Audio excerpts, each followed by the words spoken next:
সর্বশেষ ও চূড়ান্ত নবী মুহাম্মদ সাল্লাল্লাহু আলাইহি সাল্লামের বেলায়। এই হলো সংক্ষেপে বৌদ্ধ ধর্মগ্রন্থে মুহাম্মদ সাল্লাল্লাহু আলাইহি সাল্লামের বর্ণনা। আসুন দেখি ইহুদি আর খ্রিস্টানদের ধর্মগ্রন্থে মুহাম্মদ সাল্লাল্লাহু আলাইহি সাল্লাম সম্পর্কে কি বলা হয়েছে। ইহুদি আর খ্রিস্টানদের ধর্মগ্রন্থ আমরা জানি বাইবেলের দুটো খণ্ড, একটা হলো ওল্ড টেস্টামেন্ট, অন্যটা নিউ টেস্টামেন্ট। এই বাইবেল ক্যাথলিক খ্রিস্টানদের মতে এতে ৭৩টা বই আছে, আর প্রোটেস্ট্যান্টদের মতে তারা 7টা বই বাদ দিয়েছে ইহুদিদের ধর্মগ্রন্থ ওল্ড টেস্টামেন্ট থেকে, তাই তাদের বাইবেলে আছে ৬৬টা বই। এদিকে ক্যাথলিক আর প্রোটেস্ট্যান্টদের নিউ টেস্টামেন্ট, সেখানে ২৭টা বই আছে, কিন্তু ক্যাথলিকদের মতে ওল্ড টেস্টামেন্টে আছে ৪৬টা বই, প্রোটেস্ট্যান্টদের মতে সেখানে ৩৯টা বই আছে। ওল্ড টেস্টামেন্টে সেই সব নবীর কথা বলা হয়েছে যারা ঈসা আলাইহিস সালামের আগে এই দুনিয়ায় এসেছিলেন, আর নিউ টেস্টামেন্ট সেখানে যীশু খ্রিস্টের জীবন আর তার সময়ের কথা বলা হয়েছে। আমরা প্রথমে ইহুদিদের ধর্মগ্রন্থে নবীজির বর্ণনা নিয়ে কথা বলবো। ওল্ড টেস্টামেন্টে উল্লেখ করা হয়েছে বুক অব ডিউটেরোনমি 18 নম্বর অধ্যায়ের 18 নম্বর অনুচ্ছেদে বলা হয়েছে, মহান ঈশ্বর বলেছেন, আমি একজন নবীকে পাঠাবো তোমার ভাইদের মধ্য থেকে যে তোমার মতো হবে, আমি তাকে ধর্ম প্রচার করতে বলবো, সে আমারই আদেশে সব কথা বলবে।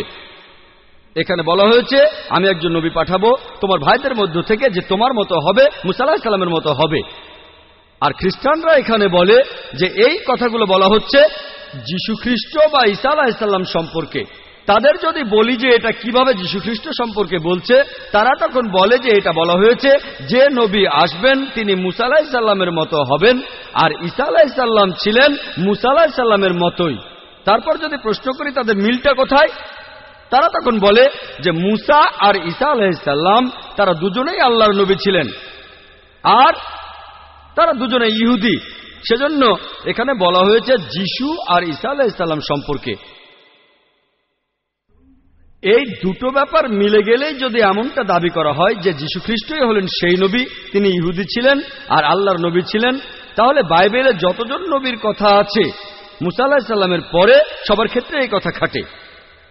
যেমন ধরেন নবী Sulaiman, Ezekiel, Isaiah, Daniel, Hosea, Joel, John the Baptist, তারা সবাই শান্তিতে থাকুন, তারা সবাই আল্লাহর নবী আর তারা সবাই ইহুদি, সবার ক্ষেত্রে এই কথা খাটে। যদি ভালো করে দেখেন তাহলে বুঝতে পারবেন এই ভবিষ্যৎবাণীটা সবচেয়ে বেশি মিলে যায় আমাদের নবীজি মুহাম্মদ সাল্লাল্লাহু আলাইহি সাল্লামের সাথে।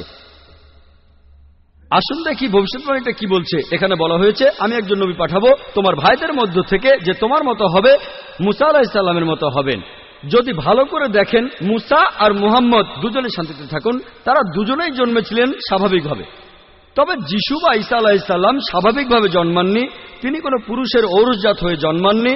আর পবিত্র কোরআনে এই কথা উল্লেখ করা আছে সূরা ইমরানের 45 থেকে 47 নম্বর আয়াতে। এছাড়া বাইবেলেও এই কথা আছে গসপেল অফ ম্যাথিউ 1 নম্বর অধ্যায়ের 18 অনুচ্ছেদে, এছাড়াও গসপেল অফ লুক 1 নম্বর অধ্যায়ের 35 অনুচ্ছেদে, যে তিনি কোনো পুরুষের ঔরসজাত হয়ে জন্মাননি, অলৌকিকভাবে জন্মেছিলেন। এইভাবে মুহাম্মদ সাল্লাল্লাহু আলাইহি সাল্লাম ছিলেন মুসা আলাইহিস সালামের মতো, কিন্তু ঈসা আলাইহিস সালাম তিনি মুসা আলাইহিস সালামের মতো ছিলেন না। এরপরে আরো দেখবেন মুহাম্মদ সাল্লাল্লাহু আলাইহি সাল্লাম আর মুসা আলাইহিস সালাম তারা দুজনেই ছিলেন বিবাহিত, তাদের সন্তান ছিল। কিন্তু বাইবেলের কথা অনুযায়ী ঈসা আলাইহিস সালাম অবিবাহিত ছিলেন, তার কোনো সন্তান ছিল না। তাহলে যিশু মুসার মতো ছিলেন না, বরং মুহাম্মদ মুসার মতো তারা সবাই শান্তিতে থাকুন।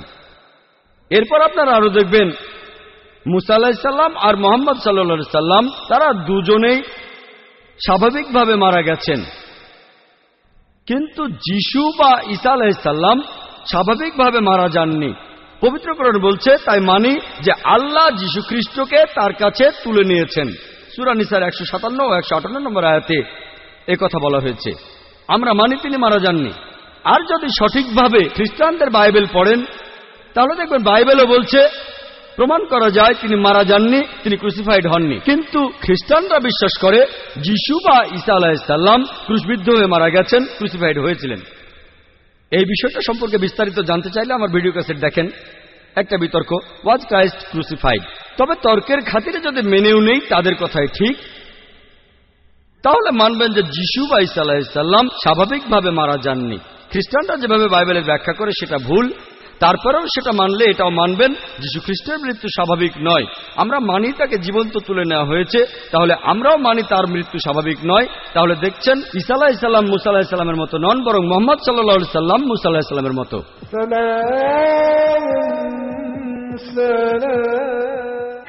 তারপরে দেখবেন যে মুসা আলাইহিস সালাম আর মুহাম্মদ সাল্লাল্লাহু আলাইহি সাল্লাম তারা দুজনেই নতুন আইন এনেছিলেন।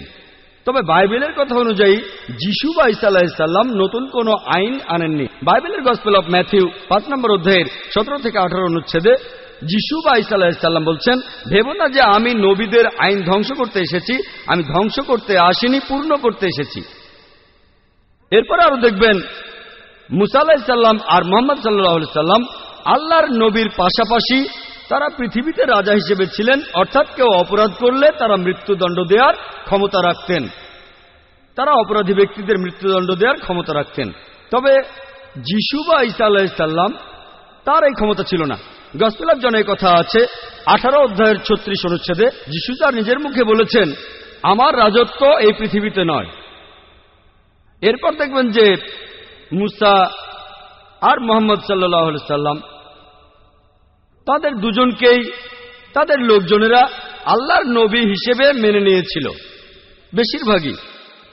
তবে যীশু খ্রিস্টের ব্যাপারটা দেখেন, সে সময় বেশিরভাগ লোক তাকে আল্লাহর নবী বলে মেনে নেয়নি। গসপেল অফ জনের 1 নম্বর অধ্যায়ের 11 অনুচ্ছেদে বলা আছে, সবাই তাকে ত্যাগ করেছিল। তাহলে ভালো করে দেখলে আপনারা বুঝবেন যে মুহাম্মদ সাল্লাল্লাহু আলাইহি সাল্লাম হলেন মুসা আলাইহিস সালামের মতো, কিন্তু ঈসা আলাইহিস সালাম মুসা আলাইহিস সালামের মতো নন। তাহলে এই ভবিষ্যৎবাণীটা বলছে আসলে নবীজি সাল্লাল্লাহু আলাইহি সাল্লাম সম্পর্কে। এখানে আরো বলা হয়েছে, আমি একজন নবী পাঠাবো তোমার ভাইদের মধ্য থেকে। আর আমরা জানি যে আরবরা হচ্ছে ইহুদিদের জ্ঞাতি ভাই। মুসা নবী ইহুদি ছিলেন, মুহাম্মদ সাল্লাল্লাহু আলাইহি সাল্লাম ছিলেন আরব। তারা দুজনে শান্তিতে থাকুন। তাহলে আরব আর ইহুদিরা জ্ঞাতি ভাই।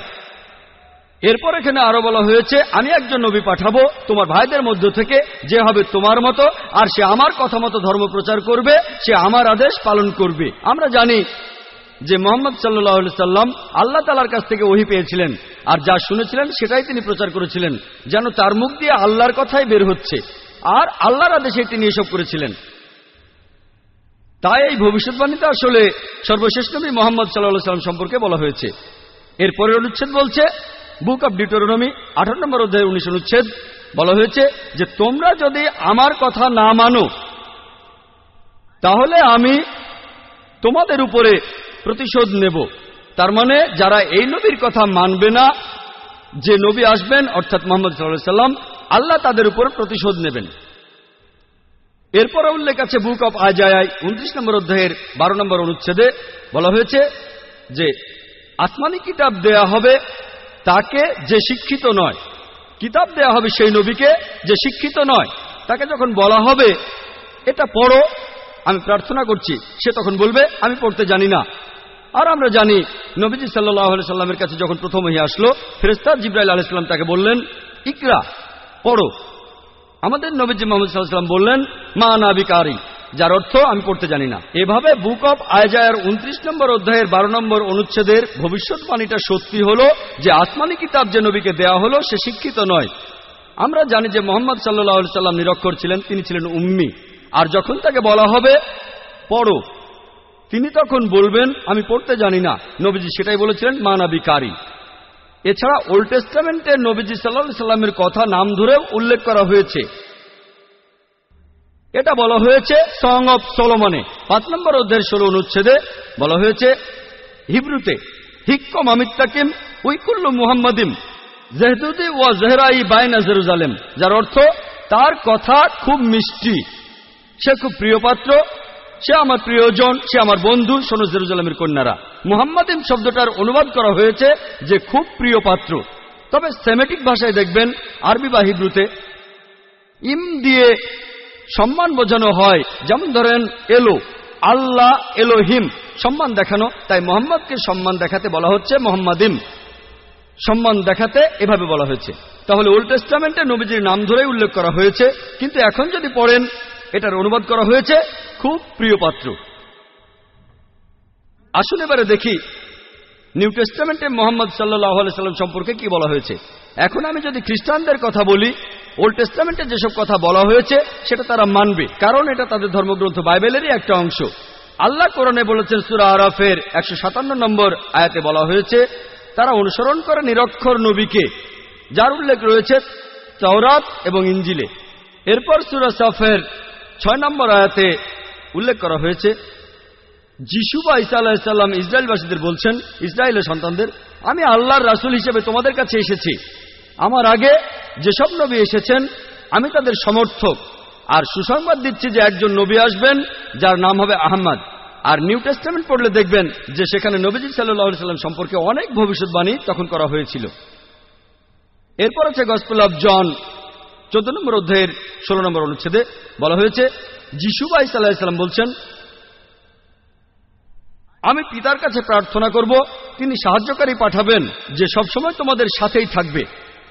এরপর গসপেল অফ জন 15 অধ্যায় 26 অনুচ্ছেদে বলছে, যখন সেই সাহায্যকারী আসবে, আমার পিতা যাকে পাঠাবেন সে আমার সম্মানটা বাড়িয়ে দেবে। এরপর গসপেল অফ জন 16 নম্বর অধ্যায় 7 অনুচ্ছেদে আছে, আমি তোমাদের সত্যি কথাটাই বলে ফেলি, আমি চলে গেলেই তোমাদের সবার জন্য ভালো হবে, কারণ আমি যদি চলে না যাই তাহলে সেই সাহায্যকারী আসবে না, আর আমি চলে গেলেই সে এখানে আসবে। আর খ্রিস্টানদের বলতে শুনবেন, এই সাহায্যকারী বলতে বোঝায় পবিত্র আত্মাকে। এখন ভালো করে দেখেন, গসপেল অফ জন 16 নম্বর অধ্যায়ের 7 নম্বর অনুচ্ছেদ বলছে, তোমাদের আমি সত্যি কথা বলছি, যিশু তার শিষ্যদের বলছেন, তোমাদের আমি সত্যি কথা বলছি, আমি চলে গেলে তোমাদের জন্যই ভালো হবে, কারণ আমি চলে না গেলে সেই সাহায্যকারী আসবে না, আমি চলে গেলেই সে এখানে আসবে। সাহায্যকারীর পৃথিবীতে আসার শর্ত হলো যে যিশু বা ঈসা আলাইহিস সালাম চলে যাবেন, তিনি চলে গেলেই সাহায্যকারী তারপর এখানে আসবেন। আমরা জানি যে পবিত্র আত্মা তখনও ছিল যিশুকে যখন ব্যাপটাইজ করা হয়, এমনকি যীশু খ্রিস্ট জন্মানোর আগেও পবিত্র আত্মা সেখানে ছিল যখন তিনি মায়ের গর্ভে ছিলেন। অনেক জায়গায় বাইবেলের কথা বলা হয়েছে, তাহলে এই সাহায্যকারী আসলে পবিত্র আত্মা হতে পারে না। এরপরে দেখবেন এই সাহায্যকারী শব্দটা যদি গ্রিক বা অ্যারামাইক ভাষা দেখেন, গ্রিক ভাষায় এই শব্দটা হলো প্যারাক্লিট, এটার অনুবাদ করা হয়েছে সাহায্যকারী। প্যারাক্লিট শব্দটার অর্থ আসলে সমর্থন করা। মূল শব্দটা হলো প্যারাক্লিটস, যার অর্থ যে প্রশংসা করে অথবা যে প্রশংসা পাওয়ার যোগ্য। আমরা জানি যে আমাদের নবীজির দুটো নাম আছে, আহমেদ আর মোহাম্মদ সাল্লাল্লাহু আলাইহি সাল্লাম। এখন শব্দটা যাই হোক, ধরেন প্যারাক্লিটস যে প্রশংসা করে বা প্রশংসনীয়, অথবা ধরেন প্যারাক্লিট হোক সমর্থক বা সাহায্যকারী। আলহামদুলিল্লাহ, এই কথাগুলো সবচেয়ে বেশি মেলে সর্বশেষ নবী মুহাম্মদ সাল্লাল্লাহু আলাইহি সাল্লামের বেলায়। এরপর গসপেল অফ জনে বলা হয়েছে 16 নম্বর অধ্যায়ের 12 থেকে 14 নম্বর অনুচ্ছেদে, যিশু বা ঈসা আলাইহিস সালাম বলছেন, তোমাদের আমি অনেক কথাই বলতে চাই, কিন্তু তোমরা এখন সেগুলো বুঝবে না, কারণ যখন সত্যের আত্মা তোমাদের কাছে আসবে সে তোমাদের সত্যের পথে নিয়ে যাবে। সে তার নিজের কথা বলবে না, যে কথাগুলো শুনবে সেগুলোই বলবে, সে আমাকে মহিমান্বিত করবে, সে তোমাদের ভবিষ্যতের কথা বলবে। এখানে বলা হয়েছে, আমি তোমাদের অনেক কথা বলতে চাই, কিন্তু তোমরা এখন সেটা বুঝবে না। যীশু খ্রিস্ট তার শিষ্যদের বলছেন, আমি তোমাদের অনেক কথা বলতে চাই, কিন্তু তোমরা এখন সেগুলো বুঝবে না, কারণ যখন সত্যের আত্মা তোমাদের কাছে আসবে সে তোমাদের সত্যের পথে নিয়ে যাবে, তার নিজের কথা বলবে না, সে যা শুনবে তাই বলবে। আমরা জানি নবীজির কাছে যে ওহী এসেছিল তিনি সেটাই বলেছিলেন। সে তার নিজের কথা বলবে না, যে কথাগুলো শুনবে সেগুলোই বলবে, সে তোমাদের ভবিষ্যতের কথা বলবে, সে আমাকে মহিমান্বিত করবে। আমরা জানি মুহাম্মদ সাল্লাল্লাহু আলাইহি সাল্লাম যিশুকে মহিমান্বিত করেছেন পবিত্র কোরআনে আর বিভিন্ন হাদিসে। আমরা মানি যিশু বা ঈসা আলাইহিস সালাম তিনি আল্লাহ সুবহানাহু ওয়া তাআলার প্রেরিত একজন রাসূল ছিলেন। আমরা মানি যে যিশু বা ঈসা আলাইহিস সালাম হলেন মসিহ অর্থাৎ খ্রিস্ট। বিশ্বাস করি যে তিনি অলৌকিকভাবে জন্মেছিলেন কোনো পুরুষের হস্তক্ষেপ ছাড়াই, যেটা অনেক আধুনিক খ্রিস্টান বিশ্বাস করে। বিশ্বাস করি তিনি আল্লাহর আদেশে মৃত মানুষকে জীবিত করেছেন। বিশ্বাস করি তিনি আল্লাহর আদেশে জন্মান্ধ কুষ্ঠরোগীদের সুস্থ করেছেন। তাহলে নবীজি মুহাম্মদ সাল্লাল্লাহু আলাইহি সাল্লাম যিশু খ্রিস্টকে মহিমান্বিত করেছিলেন। তাহলে এই ভবিষ্যৎবাণীটাও আসলে আমাদের নবীজি মুহাম্মদ সাল্লাল্লাহু আলাইহি সাল্লাম সম্পর্কে বলছে। এই হলো সংক্ষেপে ইহুদি আর খ্রিস্টানদের ধর্মগ্রন্থে আমাদের নবীজির বর্ণনা। সময়ের স্বল্পতার কারণে এখানে আমি অনেক উদ্ধৃতির কথা বলিনি। এটা হলো সংক্ষেপে বিশাল আইসবার্গের মাথাটা। আমাদের নবীজি মুহাম্মদ সাল্লাল্লাহু আলাইহি সাল্লাম বিভিন্ন ধর্মগ্রন্থে তার সম্পর্কে কি বলা হয়েছে। আমার লেকচার শেষ করার আগে কোরআন থেকে একটা উদ্ধৃতি দেব। সূরা কাউসারের 1 থেকে 3 নম্বর আয়াতে আল্লাহ বলেছেন, ইন্না আতাইনাকাল কাউসার ফাসাল্লি লিরাব্বিকা ওয়ানহার ইন্না শানিয়াকা হুয়াল আবতার। অর্থাৎ আমি তাকে দিয়েছি কল্যাণের প্রাচুর্য কাউসার, আর তুমি কোরবানি করো, প্রতিপালকের নামে সালাত আদায় করো। যদি কেউ তোমাকে ঘৃণা করে মুহাম্মদ সাল্লাল্লাহু আলাইহি সাল্লামকে, সেই ব্যক্তি তখন নির্বংশ হয়ে যাবে। ওয়া আখিরু দাওয়ানা আলহামদুলিল্লাহি রাব্বিল আলামিন।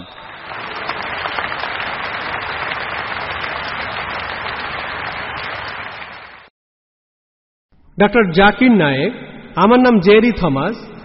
আমি ওসমানিয়া ইউনিভার্সিটিতে সাংবাদিকতার উপর রিসার্চ করছি। আমরা কয়েকজন বন্ধু মিলে একটা ওয়েবসাইট খুলেছি সাক্ষীটাইম.com। আপনার কাছে আমার প্রশ্ন, 1 নম্বর, আমি সবসময় জানতাম যে হাদিস ছাড়া কোরআন অসম্পূর্ণ। এখন আপনি অন্য ধর্মগ্রন্থের কথাও বললেন, আপনি বাইবেলের কথাও বললেন, কিন্তু বাইবেল বলছে যে যীশুখ্রিস্টকে বিশ্বাস করে না সে খ্রিস্ট বিরোধীদের দলে সামিল হয়। এটা একটা ভবিষ্যৎবাণী। আমি এমনও শুনেছি যে হাদিস বলছে যে মুহাম্মদ জাদুবিদ্যার সাহায্য নিয়েছিল। এখানে আপনার বক্তব্যটা কি? ভাই, আপনি প্রশ্ন করলেন আর আপনি বেশ কিছু মন্তব্য করলেন। আপনি বললেন যে আপনি জানেন যে হাদিস ছাড়া পবিত্র কোরআন অসম্পূর্ণ। এখানে আপনি অন্য ধর্মগ্রন্থের কথাও শুনলেন। তার মানে উনার মতে বাইবেলের উদ্ধৃতি দিলে সে কথা মানতে হবে, আর বাইবেল বলছে যিশু বা ঈসা আলাইহিস সালামকে যে বিশ্বাস করবে না সে দোজখে যাবে, ইত্যাদি ইত্যাদি। এখানে আমার মন্তব্য কি? 1 নম্বর পয়েন্ট, হাদিস ছাড়া পবিত্র কোরআন অসম্পূর্ণ নয়। কোরআন একটা স্বয়ং সম্পূর্ণ বই। তবে কোরআনের কথাগুলো বুঝতে গেলে আপনাকে এগুলোর ব্যাখ্যা পড়ে দেখতে হবে। আর হাদিস হলো পবিত্র কোরআনের ব্যাখ্যা, যে কথাগুলো বলে গিয়েছেন নবীজি সাল্লাল্লাহু আলাইহি সাল্লাম। পবিত্র কোরআন একটা সম্পূর্ণ বই, আলহামদুলিল্লাহ স্বয়ং সম্পূর্ণ। তবে আপনি যদি সেগুলো আরো বিস্তারিতভাবে জানতে চান, তখন আপনি পড়বেন যে কথাগুলো বলে গিয়েছেন নবীজি মুহাম্মদ সাল্লাল্লাহু আলাইহি সাল্লাম। আমরা বলি সহিহ হাদিস। একটা কথা বলি, অন্যান্য ধর্মগ্রন্থের উদ্ধৃতি দিয়েছি, তার মানে এই না আমি মানি যে অন্যান্য ধর্মগ্রন্থ আল্লাহর বাণী। প্লিজ আমাকে ভুল বুঝবেন না।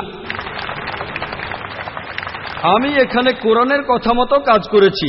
আল্লাহ পবিত্র কোরআনে বলেছেন, সূরা ইমরানের 64 নম্বর আয়াতে উল্লেখ করা হয়েছে, তাআলা ইলা কালিমাতিন সাওয়াইন বাইনানা ওয়া বাইনাকুম। এসো সেই কথা যাহা আমাদের ও তোমাদের মধ্যে এক। আমি সাদৃশ্যের কথা বলছি। পবিত্র কোরআনের সূরা রাদের 38 নম্বর আয়াতে উল্লেখ করা হয়েছে, ওয়ালিকুল্লি কওমিন হাদ। প্রত্যেক যুগে আমি কিতাব নাজিল করেছি। আল্লাহ তাআলা অনেক কিতাব নাজিল করেছেন। পবিত্র কোরআনে 4টার নাম উল্লেখ করা হয়েছে, তাওরাত, জাবুর, ইনজিল এবং কোরআন। তাওরাত হলো সেই ওহী আসমানি কিতাব যেটা নাজিল হয়েছিল মুসা আলাইহিস সালামের উপর। জাবুর আরেকটা আসমানি কিতাব নাজিল হয়েছিল দাউদ আলাইহিস সালামের উপর। ইনজিল হলো সেই আসমানি কিতাব যেটা নাজিল হয়েছিল ঈসা আলাইহিস সালামের উপর। আর কোরআন হলো সর্বশেষ ও চূড়ান্ত আসমানি কিতাব, নাজিল হয়েছিল সর্বশেষ ও চূড়ান্ত নবী মুহাম্মদ সাল্লাল্লাহু আলাইহি সাল্লামের উপর। এখন আগের সবগুলো আসমানি কিতাব এসেছিল নির্দিষ্ট সম্প্রদায়ের মানুষের জন্য, আর সেই কিতাবের নির্দেশগুলো ছিল একটা নির্দিষ্ট সময়ের জন্য। তাই আল্লাহ তাআলা চাননি যে এই কিতাবগুলো অবিকৃত অবস্থায় থাকুক। কিন্তু কোরআন হলো সর্বশেষ আসমানি কিতাব। আল্লাহ কোরআনে বলেছেন, সূরা হিজরের 9 নম্বর আয়াতে উল্লেখ করা হয়েছে, আমি কোরআন অবতীর্ণ করেছি আর আমি সংরক্ষণ করে রাখব। কোরআন হলো একমাত্র ধর্মীয় গ্রন্থ পুরো পৃথিবীর মধ্যে যেটা এখনো অবিকৃত অবস্থায় আছে। শুধু আমি বলছি না, ধর্মের উপরে বিভিন্ন বিশেষজ্ঞরা বলছেন। তাদের একজন উইলিয়াম মুর, তিনি ইসলামের বিরুদ্ধে তীব্র সমালোচনা করতেন। তিনি খ্রিস্টান ছিলেন। 200 বছর আগে তিনি বলেছিলেন, আর কোনো ধর্মীয় গ্রন্থ নেই, আর কোনো ধর্মীয় গ্রন্থ নেই যেটা এখনো অবিকৃত অবস্থায় আছে 1200 বছরের বেশি সময় ধরে। এখন বললে 1400 বছরেরও বেশি। এই কোরআনের মতো তিনি খ্রিস্টান ছিলেন, ইসলাম ধর্মের তীব্র সমালোচক ছিলেন। তিনি সত্যি কথাটা স্বীকার করেছেন, কোরআন অবিকৃত অবস্থায় আছে। কিন্তু অন্যান্য সব ধর্মগ্রন্থ সেগুলোর কথা বদলে গেছে, এমনকি বাইবেলও। আমি বাইবেলকে আল্লাহ তাআলার বাণী বলে মানি না। আমরা মুসলিমরা বিশ্বাস করি সেই ওহীতে যেটা দেওয়া হয়েছিল ঈসা আলাইহিস সালামকে, ইনজিল। কিন্তু এখন আমরা যে বাইবেলটা দেখি, এই বইটা একটা মিশ্রণ। এখানে আল্লাহর বাণী থাকতে পারে, কোরআনের সাথে মিললে আমিও আপত্তি না করে মেনে নেব এটা আল্লাহর বাণী। এছাড়াও নবীদের বলা কথা আছে, এখানে ঐতিহাসিকদের বলা কথাও আছে। দুঃখের সাথে জানাচ্ছি বাইবেলে পর্নোগ্রাফিও আছে। আমি উদ্ধৃতি দিতে পারবো না, আমি পারবো না। বাইবেলে আছে অনেক পরস্পর বিরোধী কথা, বৈজ্ঞানিক ভুল, গাণিতিক ভুল, সেগুলোর কথা এখানে বলছি না। আমি বিতর্ক করেছিলাম ডক্টর উইলিয়াম ক্যাম্বেলের সাথে। তিনি ইসলামের বিরুদ্ধে একটা বই লিখেছিলেন, Quran and Bible in the light of history and science. বলেছিলেন কোরআনে 30টা বৈজ্ঞানিক ভুল আছে। আমি আমেরিকায় গিয়েছিলাম। আমেরিকায় আমরা বিতর্ক করেছিলাম 2001 সালের 1 এপ্রিল, আর টপিক ছিল Quran and Bible in the light of science. তার সব অভিযোগের উত্তর আমি দিয়েছিলাম। তারপর আমি যখন বাইবেলের 38টা ভুলের কথা বললাম, তিনি সেগুলোর উত্তর দিতে পারেননি। পবিত্র কোরআনের সূরা বাকারার 79 নম্বর আয়াতে উল্লেখ করা হয়েছে, ফাওয়াইলুল লিল্লাযিনা ইয়াকতুবুনাল কিতাবা বিআইদিহিম সুম্মা ইয়াকুলুনা হাযা মিন ইনদিল্লাহ লিয়াশতারু বিহি সামমান কালিলা ফাওয়াইলুল লাহুম মিম্মা কাতাবাত আইদিহিম ওয়া ওয়াইলুল লাহুম মিম্মা ইয়াকসিবুন। দুর্ভোগ তাদের যারা নিজ হাতে কিতাব রচনা করে আর বলে এটা আল্লাহর ওহী। তুচ্ছ মূল্য পাওয়ার জন্য তারা এই কথা বলে, যা লিখেছে সেজন্য শাস্তি তাদের, যা উপার্জন করেছে সেজন্য শাস্তি তাদের। তাই বর্তমানের বাইবেল, হয়তো জানেন এই বাইবেল শব্দটা এটা বাইবেলের মধ্যে কোথাও নেই। এটা এসেছে গ্রিক শব্দ বিবলস থেকে, অর্থাৎ অনেক বই মিলে একটা বই। আর বিশেষজ্ঞরা এখন বলেন এই বাইবেল লিখেছে অনেকজন লেখক, আমি বলছি না, খ্রিস্টান বিশেষজ্ঞরা। তাই বর্তমানের বাইবেলকে আমি আল্লাহর বাণী বলে মনে করি না। একইভাবে যদি জিজ্ঞেস করেন আমি বেদকে আল্লাহর বাণী বলে মনে করি কিনা, বৌদ্ধ ধর্মগ্রন্থগুলোকে আল্লাহর বাণী বলে মনে করি কিনা, পার্সি ধর্মগ্রন্থগুলোকে আল্লাহর বাণী বলে মানি কিনা, আমি এখন বলবো হতে পারে আল্লাহর বাণী, নাও হতে পারে আল্লাহর বাণী। আল্লাহ সুবহানাহু ওয়া তাআলা অনেক ওহী নাজিল করেছেন, অনেক কিতাব, কোরআনে 4টার নাম উল্লেখ আছে, তবে এছাড়াও আছে যেমন সুফে ইব্রাহিম, এরকম অনেক আছে। আমি এখানে বলবো হতে পারে হিন্দু ধর্মগ্রন্থ হতে পারে আল্লাহর বাণী, হতে পারে বৌদ্ধ ধর্মগ্রন্থ, সেগুলো আল্লাহর বাণী, তারপর পার্সি ধর্মগ্রন্থ আল্লাহর বাণী হতে পারে, কিন্তু আসমানি কিতাব হলেও সেগুলো নির্দিষ্ট জাতি আর নির্দিষ্ট সময়ের জন্য। এখন আপনি মানবেন সর্বশেষ ও চূড়ান্ত কিতাব, সেটা হলো পবিত্র কোরআন। তাহলে প্রত্যেক মানুষই, হোক তার দেশ ইন্ডিয়ায়, আমেরিকাতে, কানাডায়, ইংল্যান্ডে, সিঙ্গাপুরে, সৌদি আরবে, প্রত্যেক মানুষই সর্বশেষ ও চূড়ান্ত ওহী মানবে, অর্থাৎ পবিত্র কোরআন আর সর্বশেষ নবী মুহাম্মদ সাল্লাল্লাহু আলাইহি সাল্লামকে মেনে চলবে। আমি বলছি না যে হিন্দু ধর্মগ্রন্থগুলো আল্লাহর বাণী, আর আল্লাহর বাণী হলেও সেটা নির্দিষ্ট সময়ে নির্দিষ্ট জাতির জন্য ছিল। হিন্দু বিশেষজ্ঞরাও বলেন তাদের ধর্মগ্রন্থ পরিবর্তন হয়েছে, বৌদ্ধ বিশেষজ্ঞরাও বলেন তাদের ধর্মগ্রন্থ পরিবর্তন করা হয়েছে। প্রত্যেক ধর্মের বিশেষজ্ঞরাই, শুধু ইসলাম বাদে সবাই বলে যে তাদের ধর্মগ্রন্থে পরবর্তীতে কথা বদলানো হয়েছে, পরিবর্তন করা হয়েছে। তবে আমি যদি এখানে তর্কের খাতিরে মেনেও নেই এটা আল্লাহ তাআলার বাণী, যদি এমনটা হয় আর সেই ধর্মের অনুসারীরা তারা মানে এটা আল্লাহ তাআলার বাণী, তাহলে সেই ধর্মগ্রন্থ তাদের অক্ষরে অক্ষরে মানা উচিত। বৌদ্ধরা যদি মানে তাদের ধর্মগ্রন্থ আল্লাহ তাআলার বাণী, হিন্দুরা যদি মানে তাদের ধর্মগ্রন্থ আল্লাহ তাআলার বাণী, খ্রিস্টানরা যদি মানে তাদের ধর্মগ্রন্থ আল্লাহ তাআলার বাণী, তাহলে আপনাদের ধর্মগ্রন্থেই বলা হয়েছে আপনাদের মেনে চলতে হবে সর্বশেষ নবীর কথা, মুহাম্মদ সাল্লাল্লাহু আলাইহি সাল্লামের কথা। আপনি তো মনে করেন এটা আল্লাহ তাআলার বাণী, আমি মনে করি হতেও পারে আবার নাও হতে পারে। আপনি মনে করেন সেটাই আল্লাহ তাআলার বাণী, তাহলে আপনি সেটার কথা মেনে চলেন। সর্বশেষ আর চূড়ান্ত নবীকেও আপনি বিশ্বাস করেন। আমি আগেও বলেছি, পবিত্র বাইবেলের গসপেল অফ জন 16 নম্বর অধ্যায়ের 12 থেকে 14 অনুচ্ছেদে আছে, ঈসা আলাইহিস সালাম বলছেন, আমি তোমাদের অনেক কথা বলতে চাই, কিন্তু তোমরা সেটা এখন বুঝতে পারবে না, কারণ যখন সত্যের আত্মা তোমাদের সামনে আসবে সে তোমাদের সত্যের পথে নিয়ে যাবে। সে তার নিজের কথা বলবে না, যা শুনবে সে কথাগুলোই বলবে। সে তোমাদের ভবিষ্যতের কথা বলবে, আমাকে মহিমান্বিত করবে। এ মানুষটা কে? মুহাম্মদ সাল্লাল্লাহু আলাইহি সাল্লাম। মুহাম্মদ সাল্লাল্লাহু আলাইহি সাল্লাম বাদে আর কোন নবী ঈসা আলাইহিস সালামকে কি মহিমান্বিত করেছেন?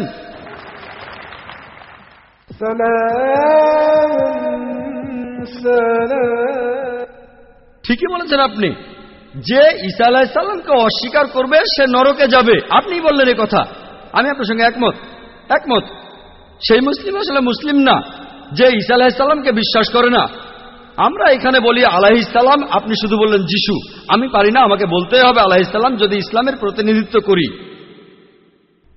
যদি আমি এই আলাইহিস সালাম শব্দটা না বলি আমাকে বের করে দেওয়া হবে। অনভিজ্ঞ লোক এটা করতে পারে, আমাকে বলতেই হবে আলাইহিস সালাম। তাহলে সেই মুসলিম আসলে মুসলিম না যে ঈসা আলাইহিস সালামকে বিশ্বাস করে না। আমরা মানি যে ঈসা আলাইহিস সালাম হচ্ছেন আল্লাহ সুবহানাহু ওয়া তাআলার প্রেরিত রাসূল। বিশ্বাস করি তিনি অলৌকিকভাবে জন্মেছিলেন, কোনো পুরুষের হস্তক্ষেপ ছাড়াই। যেটা অনেক আধুনিক খ্রিস্টানি বিশ্বাস করে না।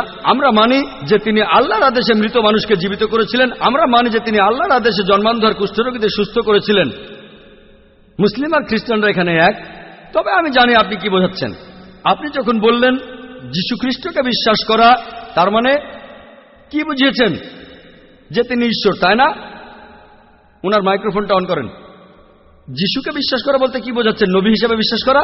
যিশুর এই কথাটা বিশ্বাস করি, আমি সত্য আর জীবনের একমাত্র পথ। এ কথার মানে কি?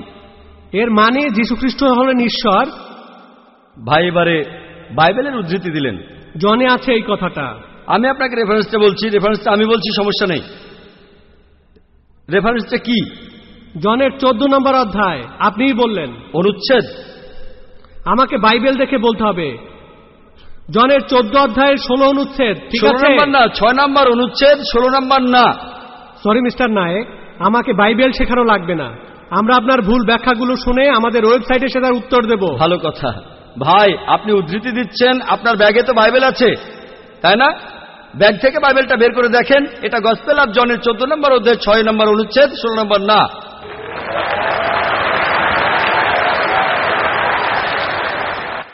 আর আপনি বললেন ঈসা মসীহ আলাইহিস সালাম, তিনি বলেছেন যে তিনি ছিলেন ঈশ্বর। আপনার প্রশ্নতে পরে আসছি। প্রশ্নের উত্তরটা দেওয়ার আগে আমি একটা কথা বলে নিই। আমি বাইবেল পড়েছি। গোটা বাইবেলের মধ্যে পরিষ্কারভাবে বলা এমন একটা কথাও নেই যেখানে যিশু বা ঈসা আলাইহিস সালাম নিজে বলেছেন আমি ঈশ্বর আর আমার উপাসনা করো। যদি কোনো খ্রিস্টান আমাকে দেখাতে পারেন গোটা বাইবেলের মধ্যে পরিষ্কারভাবে বলা মাত্র একটি কথা যে ঈসা আলাইহিস সালাম নিজেই বলেছেন যে আমি ঈশ্বর আর আমার উপাসনা করো, তাহলে আমি ডক্টর জাকির নায়েক আজকেই খ্রিস্টান ধর্ম গ্রহণ করব। আমি অন্য মুসলিম ভাইদের পক্ষ থেকে এই কথা বলছি না। আমি আমার মাথাটা তরবারির তলে রাখছি। আমি বিভিন্ন ধর্মের উপর একজন ছাত্র। আপনি বাইবেল পড়েছেন আর আমিও পড়েছি বাইবেল। আপনি বললেন যে আপনাকে বাইবেল শেখানো লাগবে না। ঈসা আলাইহিস সালাম এই কথা নিজেই বলেছেন, সত্যকে খোঁজো, সত্যই তোমাকে মুক্ত করবে। ইনশাআল্লাহ আজকে আপনি সত্য দেখবেন আর ইনশাআল্লাহ সত্য আপনাকে মুক্ত করবে। আমি কথাটা আবার বলছি, গোটা বাইবেলে পরিষ্কারভাবে বলা এমন একটা কথাও নেই যেখানে যিশু বা ঈসা আলাইহিস সালাম নিজেই বলেছেন আমি ঈশ্বর আর আমার উপাসনা করো। আপনারা যদি বাইবেল পড়েন, ঈসা আলাইহিস সালাম তার নিজের মুখেই বলেছেন। এটা আছে গসপেল অফ জন 14 নম্বর অধ্যায়ের 28 অনুচ্ছেদে। বলেছেন আমার পিতা আমার চাইতে মহান। গসপেল অফ জন 10 নম্বর অধ্যায়ের 29 অনুচ্ছেদ। আমার পিতা সবার চাইতে মহান। গসপেল অফ ম্যাথিউ 12 নম্বর অধ্যায়ের 28 অনুচ্ছেদ। আমি ঈশ্বরের আত্মার সাহায্যে শয়তানকে তাড়িয়ে দেই। গসপেল অফ লুক 11 নম্বর অধ্যায়ের 20 অনুচ্ছেদ। আমি ঈশ্বরের আঙ্গুলের সাহায্যে শয়তানকে তাড়িয়ে দেই। গসপেল অফ জন 5 নম্বর অধ্যায়ের 30 অনুচ্ছেদ। আমি আমার নিজের থেকে কিছুই করতে পারি না, আমি এখানে বিচার করি আর আমার বিচার সঠিক, কারণ আমি আমার ইচ্ছায় কাজ করি না, আমার পিতার ইচ্ছায় কাজ করি। যদি কেউ বলে সে আল্লাহর ইচ্ছা মতো কাজ করে, সে একজন মুসলিম। ঈসা আলাইহিস সালাম একজন মুসলিম, তিনি নিজেকে ঈশ্বর বলেননি। বুক অব অ্যাক্টসে পরিষ্কার বলা আছে 2 নম্বর অধ্যায়ের 22 অনুচ্ছেদ। বলা হয়েছে হে ইসরায়েলের সন্তানেরা, একথা শোনো, নাজারেত শহরের যিশু ঈশ্বর প্রেরিত একজন পুরুষ তোমাদের মাঝে। সে অনেক অলৌকিক কাজ করবে, সেগুলো তাকে ঈশ্বর করাবেন, তোমরা তার সাক্ষী থাকবে।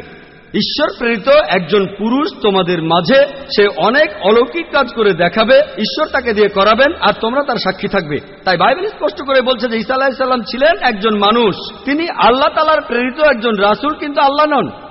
গোটা বাইবেলের মধ্যে পরিষ্কারভাবে এমন একটা কথাও নেই যেখানে ঈসা আলাইহিস সালাম নিজেই বলেছেন যে আমি ঈশ্বর, আমার উপাসনা করো। আপনি একটা উদ্ধৃতি দিয়ে সেটা প্রমাণ করতে চাইলেন যে গসপেল অফ জন 14 নম্বর অধ্যায়ের 6 অনুচ্ছেদে বলা হয়েছে যিশু বা ঈসা আলাইহিস সালাম নিজেই বলেছেন আমি সত্য আর জীবনের একমাত্র পথ, আমাকে ছাড়া আমার পিতার কাছে কেউ যেতে পারবে না। এখানে প্রসঙ্গ ছাড়া উদ্ধৃতি দিচ্ছেন। লোকজন পবিত্রকরণের আয়াত নিয়ে প্রসঙ্গ ছাড়া উদ্ধৃতি দেয় দুর্নাম করতে। একইভাবে খ্রিস্টান মিশনারিরা বাইবেলের প্রসঙ্গ ছাড়া উদ্ধৃতি দেয়। আপনাকে একটা সত্য কথা বলি, আপনার বাইবেলটা খোলেন, যদি সন্দেহ থাকে বাইবেলটা খোলেন, প্রসঙ্গ জানতে 1 নম্বর অনুচ্ছেদটা পড়েন। গসপেল অফ জন 14 নম্বর অধ্যায়ের 1 অনুচ্ছেদ বলছে যে তোমরা ভয় পাচ্ছ কেন? যিশু বা ঈসা আলাইহিস সালাম বলছেন যদি তোমরা ঈশ্বরকে বিশ্বাস করো তাহলে আমাকে বিশ্বাস করো। আমার পিতার রাজ্যে অনেক প্রাসাদ আছে, আমি সেখানে গিয়ে তোমাদের জন্য জায়গা তৈরি করব। আমি যখন যাব আমি তখন বলবো। শিষ্যরা বলল আপনি কোথায় যাবেন? তোমরা জানো না আমি কোথায় যাব? তারা বলল না। তখন শিষ্যরা বলল যে আমাদের পথ দেখান, আপনি যেখানে যাবেন। তখন যিশু আলাইহিস সালাম বললেন, আমি সত্য আর জীবনের একমাত্র পথ। শিষ্যরা তখন বলল ঈসা আলাইহিস সালামকে যে আমাদের সেই পথ দেখান। ঈসা আলাইহিস সালাম তখন বললেন, আমি সত্য আর জীবনের একমাত্র পথ, আমাকে ছাড়া আমার পিতার কাছে কেউ যেতে পারবে না। আমরা মানি যে নবীগণ যখন এসেছিলেন প্রত্যেক নবী ছিলেন সত্য আর জীবনের দেখানো পথ। সেই নবীদের ছাড়া কোনো মানুষই আল্লাহর কাছে যেতে পারত না। আর যীশু খ্রিস্টের সময়ে আমি বাইবেলের কথা মানছি, যিশু ঈসা আলাইহিস সালাম তিনিই ছিলেন সত্য আর জীবনের একমাত্র পথ। যীশু খ্রিস্টের শিক্ষা ছাড়া কোনো মানুষই তখন আল্লাহর কাছে যেতে পারত না। মুসা নবীর সময়ে তিনি ছিলেন সত্য আর জীবনের পথ। মুসা আলাইহিস সালামের শিক্ষা ছাড়া কোনো মানুষই আল্লাহর কাছে যেতে পারত না।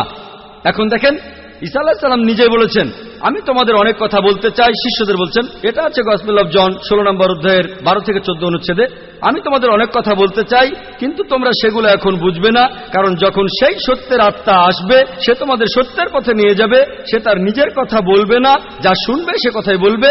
সে তোমাদের ভবিষ্যতের কথা বলবে, আমাকে মহিমান্বিত করবে। আর এখন দেখবেন, ভালো করেই দেখবেন যে নবীজি মুহাম্মদ সাল্লাল্লাহু আলাইহি সাল্লাম তিনি সত্য আর জীবনের একমাত্র পথ। মুহাম্মদ সাল্লাল্লাহু আলাইহি সাল্লাম যা শিখিয়েছেন সেগুলো ছাড়া কেউ আল্লাহর কাছে যেতে পারবে না। আর মুহাম্মদ সাল্লাল্লাহু আলাইহি সাল্লাম ছিলেন সর্বশেষ আর চূড়ান্ত নবী। এখনকার দিনে দেখবেন, হোক সেই লোক বাস করছে আমেরিকায়, কানাডায়, ইংল্যান্ডে, ইন্ডিয়ায়, সৌদি আরবে, পৃথিবীর যেখানেই থাকুক, এখনকার দিনে সবার জন্য মুহাম্মদ সাল্লাল্লাহু আলাইহি সাল্লাম তিনি হলেন পথ, সত্য আর জীবনের। মুহাম্মদ সাল্লাল্লাহু আলাইহি সাল্লাম যা শিখিয়েছেন সেগুলো ছাড়া কেউ আল্লাহর কাছে যেতে পারবে না। আর প্রায় সব ধর্মগ্রন্থ এরকম কথা বলছে, এমনকি বাইবেলও। আশা করি আপনি সত্যটা জানতে পেরেছেন, আর ইনশাআল্লাহ আপনি সত্যের কাছে এসেছেন। সত্য আপনাকে মুক্ত করবে।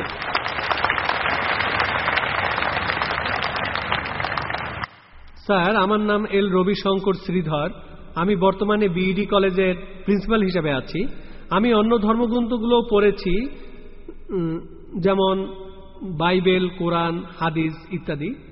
এছাড়াও আমি মুসলমানদের নামাজ পড়ার নিয়মও শিখেছি।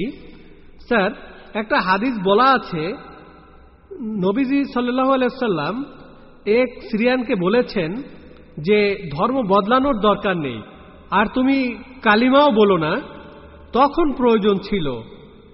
তবে এখন দেখি যে পৃথিবী অনেক বদলে গেছে, আমাদের সামাজিক অবস্থান বদলেছে, এছাড়া আমাদের সমাজও বদলেছে। আর একটা ব্যাপার জানতে চাচ্ছি, এমন কি কোনো রকম ছাড় দেয়া আছে যদি কেউ ইসলাম পালন করতে চায়? আমরা জানি ইসলাম ধর্মের কিছু ব্যাপার ফিজিক্সের মাধ্যমে প্রমাণ করেছেন বিজ্ঞানী ক্যাপরা আর স্টিফেন হকিং, যেমন সময় আর বিশ্বজগৎ কিভাবে সৃষ্টি হলো। এখন আয়নাল হক, আমি খোদা, এই টাইপের ধারণার কোনো স্থান আছে?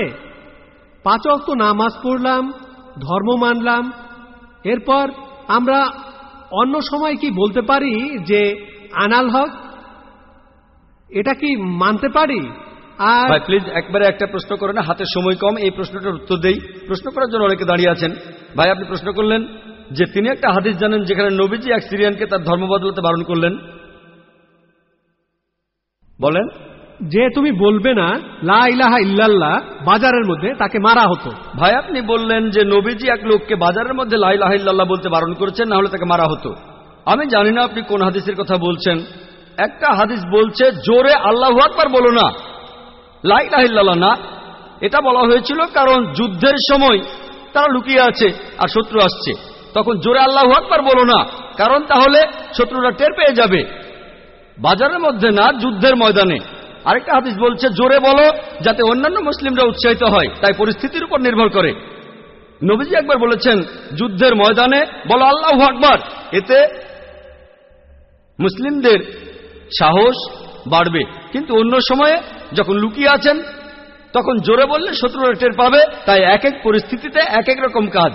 আপনার প্রশ্নে আসি, ইসলামের পাশাপাশি অন্যান্য জিনিস মানা যাবে কিনা, যেমন সক্রেটিস বা অন্য কারো কথা বা কোনো বিজ্ঞানীর কথা। এছাড়াও আনাল হক, ইসলামের পাশাপাশি অন্য বিষয়ের ব্যাপারে বলি, যদি সেগুলো কোরআন আর হাদিসের বিরুদ্ধে না যায় কোনো সমস্যা নেই। যদি সেটা কোরআন আর হাদিসের সাথে মিলে যায় সেটা আমাদের মানতে হবে।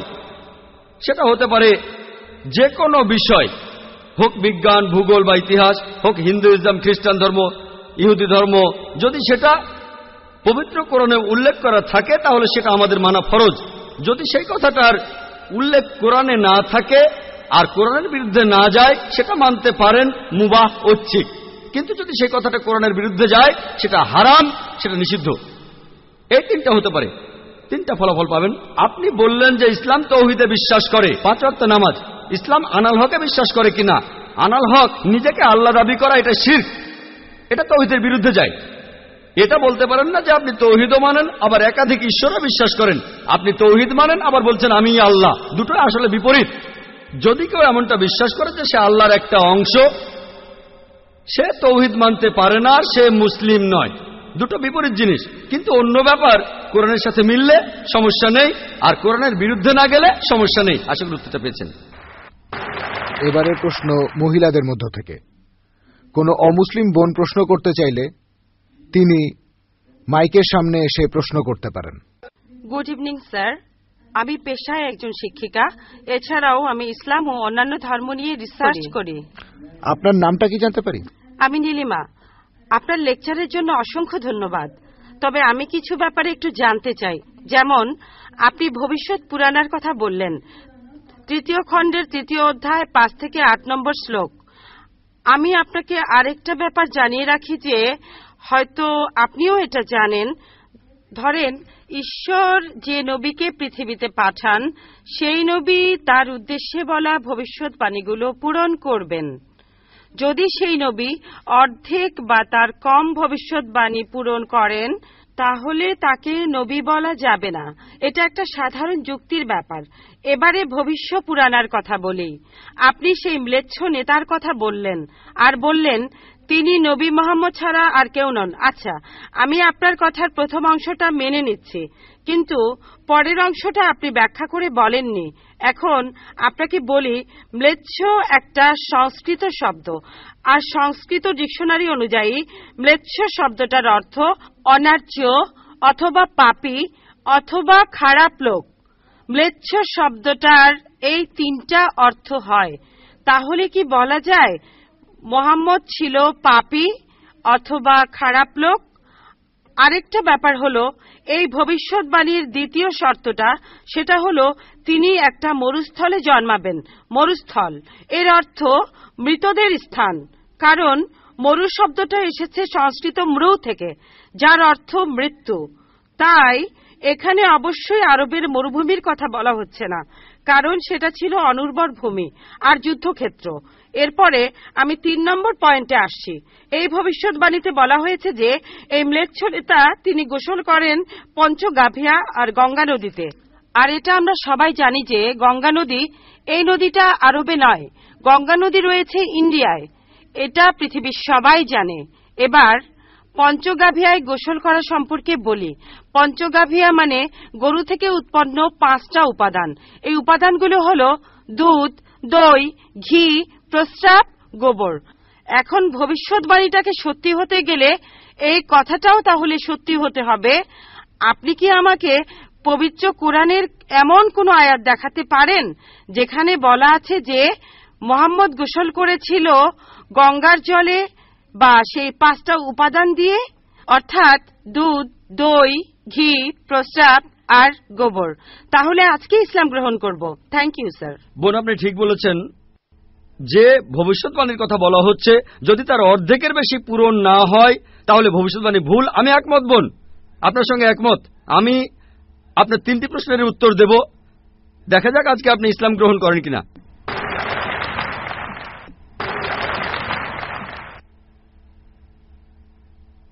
এটাও হতে পারে আপনি আমার সঙ্গে একমত হবেন না। আমি যা বলবো, আমি একমত। ম্লেচ্ছ এই শব্দটা 3টি অর্থ আছে। ম্লেচ্ছ এর একটা অর্থ হলো অনার্য অর্থাৎ বিদেশি, আরেকটা অর্থ হচ্ছে পাপী, আরেকটা অর্থ হলো খারাপ লোক। আর দেখবেন ইন্ডিয়ায় হিন্দুরা সাধারণত মুসলিমদের বলে থাকে ম্লেচ্ছ। তারা যখন এভাবে বলে তারা আসলে বোঝায় পাপী আর খারাপ লোক, কিন্তু এর আরেকটা অর্থ হলো বিদেশি। যখন আমি লেকচারে কোনো ধর্মগ্রন্থ থেকে উদ্ধৃতি দেই, সেখানে একটা শব্দের যদি অনেক অর্থ হয়, ব্যাপারটা এমন না ধরেন শব্দটার 4টা অর্থ আছে, তার মধ্যে 3টা অর্থ এখানে খাটে না। মাত্র একটা ঠিক হলেও অর্থ সঠিক হতে পারে। যেমন ধরেন কোরআন বলছে তোমরা শূকর খেও না। আজকে যদি ডিকশনারি খোলেন, এই শূকর শব্দটার একটা অর্থ হলো পুলিশ, অর্থাৎ পুলিশ অফিসার। তাহলে একটা অর্থ শূকর, আরেকটা অর্থ পুলিশ অফিসার। তবে কোরআন বাইবেল এটা বোঝায়নি। বাইবেলে বুক অব লেভিটিকাস 11 অধ্যায় 7 থেকে 8 অনুচ্ছেদে আছে, বুক অব ডিউটেরোনমি 14 অধ্যায়ের 8 অনুচ্ছেদে আছে, বুক অব আইজায়া 65 অধ্যায়ের 2 থেকে 5 অনুচ্ছেদে আছে, বলা হয়েছে তোমরা শূকর খেও না। কিন্তু পুলিশকে বোঝায়নি বাইবেল। যদি আপনি বিভিন্ন ধর্মের ছাত্রী হয়ে থাকেন, যদি 10টা অর্থ থাকে, সেখানে একটা অর্থও খাটে, দেখতে হবে সেটা সঠিক কিনা। 2টো সঠিক হতে পারে, 3টা সঠিক হতে পারে, সবগুলো সঠিক হতে পারে। কিন্তু যদি মাত্র একটা অর্থ সঠিক হয়, এতেও ভবিষ্যৎবাণীটা ফলে যেতে পারে। আমি আপনার সঙ্গে একমত যে ম্লেচ্ছ এর একটা অর্থ অনার্য, ইন্ডিয়ানদের দিক থেকে একজন বিদেশি। আর আমি আমার লেকচারে তখন বলেছিলাম ম্লেচ্ছ শব্দের অর্থ হচ্ছে বিদেশি। আর আপনি ভুল পথে গিয়ে বলছেন এখানে ম্লেচ্ছ মানে হচ্ছে পাপী। আপনি আসলে এখানে ভুল বুঝেছেন বোন। যদি আপনি বলেন কোরআন আর বাইবেল বলছে পুলিশদের খেও না, তার মানে আপনি বিভিন্ন ধর্মের উপর ছাত্রী নন, আপনি তাহলে এক পেশে। একটা অর্থে যদি ভবিষ্যৎবাণীটা পূরণ হয়। আরেকটা কথা, যদি সন্দেহ থাকে, আমি আরো 10টা পয়েন্টের কথা বলেছি, সবগুলোকে খণ্ডন করতে পারবেন না। আরেকটা বললেন মরুস্থল, এটার একটা অর্থ আমিও একমত, মৃতদের স্থান। তবে সংস্কৃতিতে মরুস্থল শব্দটার আরেকটা অর্থ হচ্ছে বালুময় স্থান। আপনি আজকে ডিকশনারি চেক করেন, সেখানে দেখবেন আমাদের ইসলামিক রিসার্চ ফাউন্ডেশনে এখানে সংস্কৃত ডিকশনারিও আছে। আমি বিভিন্ন ধর্মের উপর ছাত্র, এটা মানছি যে একটা অর্থ হচ্ছে মৃতদের স্থান, আরেকটা অর্থ হচ্ছে বালুময় স্থান। কিন্তু ভুল অর্থটা আপনি নিচ্ছেন কেন? তাহলে তো আপনি ভুল পথে চলে যাবেন। যদি পারমুটেশন আর কম্বিনেশনগুলো দেখেন, অন্য যে পয়েন্টগুলো বলেছি সেগুলো পুরোপুরি সঠিক। এখানে আপনাকে সঠিক উত্তরটা বেছে নিতে হবে। তাহলে মরুস্থল শব্দটার একটা অর্থ হলো বালুময় স্থান বা মরুভূমি। আপনার তৃতীয় প্রশ্নতে আসি, আপনি ইসলাম গ্রহণ করবেন ইনশাআল্লাহ। তৃতীয় প্রশ্নটা, আমি যে ভবিষ্যৎবাণীটার কথা বলেছি যে নবী মুহাম্মদ সাল্লাল্লাহু আলাইহি সাল্লাম পঞ্চগর্ভে গোসল করেছিলেন গঙ্গা নদীতে, এখানে বুঝে নিতে হবে যখন আমরা বলছি যে হিন্দুদের রীতি অনুযায়ী যে কেউ পঞ্চগর্ভে বা গঙ্গায় গোসল করবে তার অর্থ বিশুদ্ধ হবে। একটা অর্থ শারীরিকভাবে গঙ্গায় ডুব দিলেন, আমারও মনে হয় না নবীজি ইন্ডিয়ায় এসে গঙ্গায় ডুব দিয়েছিলেন। আরেকটা অর্থ বিশুদ্ধ হওয়া, তখন ব্যাখ্যা করিনি কারণ লেকচারটাই অনেক লম্বা ছিল। এই টপিকটা নিয়ে আমি সারাদিন কথা বলতে পারি, আমি এখানে খুব বিস্তারিত বলিনি। আমি প্রত্যেকটা ভবিষ্যৎবাণী নিয়েই আরো কয়েক মিনিট বলতে পারি, সব মিলিয়ে ঘন্টাখানিক বলতে পারবো। এখানে পঞ্চগর্ভে গোসল করা মানে হচ্ছে বিশুদ্ধ হওয়া। এখানে প্রসঙ্গটা বুঝতে হবে, শারীরিকভাবে গোসল করার অর্থ এখানে বলা হয়নি। আর আপনি গঙ্গার পানিতে ডুব দিলেই বিশুদ্ধ হয়ে যাবেন এমন কোনো নিশ্চয়তা নেই, বিশুদ্ধ না হওয়ার সম্ভাবনাই বেশি। এটা হচ্ছে হিন্দুদের রীতি অনুযায়ী বলা। তাই এখানে ভবিষ্যৎবাণীটা বলছে যে নবী মুহাম্মদ সাল্লাল্লাহু আলাইহি সাল্লাম পঞ্চগর্ভে গোসল করেছিলেন। তার মানে এই না যে তিনি এখানে এসেছিলেন, মানে হলো আল্লাহ তাআলা তাকে বিশুদ্ধ করেছিলেন। আমরা বিশ্বাস করি যে আল্লাহ তাআলার সকল নবী, সকলেই হোক তিনি মুসা বা ঈসা আলাইহিস সালাম অথবা মুহাম্মদ সাল্লাল্লাহু আলাইহি সাল্লাম, তারা সকলেই ছিলেন মাসুম, তারা ছিলেন নিষ্পাপ, ছিলেন বিশুদ্ধ। তাহলে আল্লাহর সকল নবী, আল্লাহ যাদের পৃথিবীতে পাঠিয়েছিলেন, আমরা মানি যে তারা সকলেই নিষ্পাপ, সকলেই মাসুম, সকলেই বিশুদ্ধ। তাহলে আপনার উত্তরটাও পেলেন। আশা করি ইনশাআল্লাহ আপনি ইসলাম গ্রহণ করবেন বোন।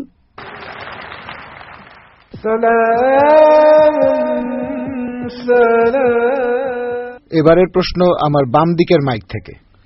আমার নাম প্রেম আদভানি, আমি নয়াদিল্লি থেকে এসেছি, রিটায়ার্ড চাকরিজীবী আর অমুসলিম। আমার প্রশ্নটা হলো, ইসলামের অতীত ইতিহাস খুবই গৌরবের, বর্তমানেও ইসলাম ধর্মের মাথা উঁচু করে থাকার কথা ছিল।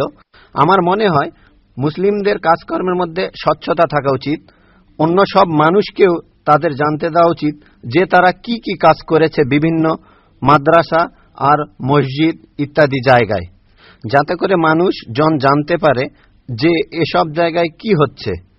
তখন ব্যাপারটা অনেক স্বচ্ছ হবে, কেউ তখন আর ভুল বুঝবে না। ধন্যবাদ ভাই, খুব সুন্দর প্রশ্ন করেছেন। তবে আপনার উত্তর দেওয়ার আগে আগের বোন যে প্রশ্নগুলো করেছিলেন সে ব্যাপারে কিছু কথা বলি। তার 3টা প্রশ্ন, সেখানে আমার মেয়ে রুজদা নায়েকের গানের কথাগুলো মনে পড়ল। শেষ গানটা যে don't talk to me about Mohammad সাল্লাল্লাহু আলাইহি সাল্লাম, আর কোঅর্ডিনেটর বলেছিলেন গানের কথাগুলো একটু মনোযোগ দিয়ে শুনবেন।